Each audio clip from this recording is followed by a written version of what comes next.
ब्रह्मपुर महानगर निगम ठारे आज ओमफेड पक्षर एक कार्यक्रम अनुष्ठित होता। मुख्य अतिथि भाव में ओडिशा सरकार पशु और मत्स्य संपद विभाग मंत्री गोकुलानंद मल्लिक जोगदेवा सहित बीजेपी एमएलए गंजाम जिलापाल ब्रह्मपुर मेयर समेत ओमफेड्र बहु कर्मचारी माने योगदान करथिले। ओमफेड होउछि राज्य सरकार परिचालनाधीन एक समवाय संस्था। यह 1980 मसीह गठित होता।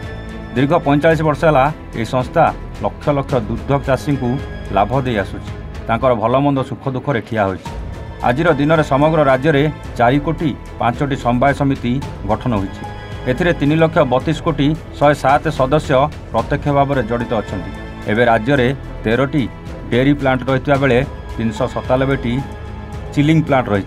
चलित बजेट रे ओमफेड पर 65 कोटी टंकार व्यवस्था करिसेंती। कामधेनु योजना रे ओमफेड को सामिल करछंती। गंजाम गजपति जिलार ओमफेड दुग्ध चाषी मानकु बिल बाबद को विभागीय मंत्री 68 लाख टंका प्रदान करछंती। आम राज्यर मुख्यमंत्री कामधेनु योजना करबा पई आम सरकार एक जुगान्तकारी पदक्षेप। कारण चाषीर विकास हेले आम राज्यर विकास हेब। सरकार गोपालन महिषी पालन बाछुरी पालन घास चाष पई सरकार तरफ सहायता प्रदान करछंती।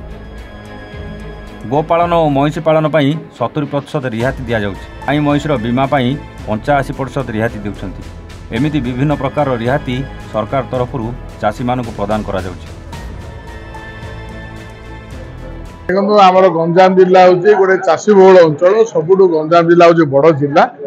जेहेतु कि चाषी बहुल अंचल मुझे गोटे क्वेश्चन रखी राज्य सरकार गोटे अप्रोच कर आम गंजाम जिले में गोटे एग्रीकल्चर यूनिवर्सिटी चाषी महाविद्यालय खोल जावाई मु राज्य सरकार ठार आग्रह रखी। तो आशा रखुचे निश्चित भाव में यह समस्त गंजामवासी मत भल थी आ समस्ते मिलमिशि आम जिले में किपर गोटे एग्रीकल्चर यूनिवर्सिटी हो पार से मुझे विधानसभा क्वेश्चन रखी। तो राज्य सरकार ठार कौन उत्तर आगू पदक्षेप नि। आज मुख्यमंत्री कामधेनु योजना एवं ओमफेड तरफ विभिन्न जो बेनिफिट अच्छी से दिया जाइए। मान्यवर मंत्री एफएआरडी एवं गंजाम विधायक ये कार्यक्रम रे जोग देइछंती। और स्पेशली ये प्रोग्राम वैशिष्ट्य होची कि मुख्यमंत्री कामधेनु योजना जो गोपालन योजना अंतर्गत गो हेड लेटर आज दिया जाइए। या सहित जो फीमेल काल्फ जो अच्छी तापाई भी जो दाना देवर स्कीम अच्छी तार भी बेनिफिट दिया जाइए। या सहित जो गंजाम गजपति मिल्क यूनियन किसी पेमेंट पेंडिंग थिला बहुत वर्ष तांकर दाबी थिला। तो से पेंडिंग पेमेंट मध्य चाषी मानकर दुग्ध चाषी मानकर पाखापाखि 68 लाख आज दिया जाइए। और या सहित मान्यवर मंत्री विभिन्न जो स्कीम अच्छी एफएआरडी डिपार्टमेंट तापर भी उद्बोधन सचेतन लोक मानक करी।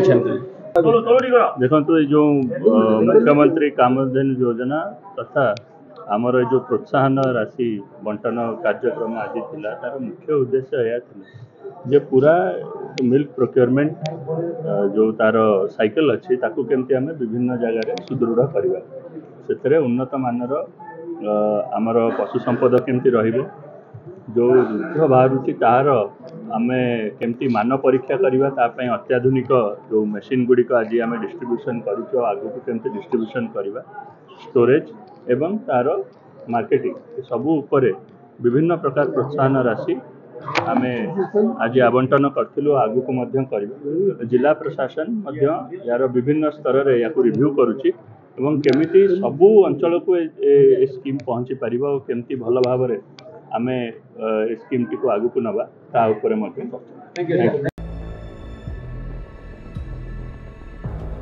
गंजामरू जगन्नाथ साहू रिपोर्ट एवान ओडिशा।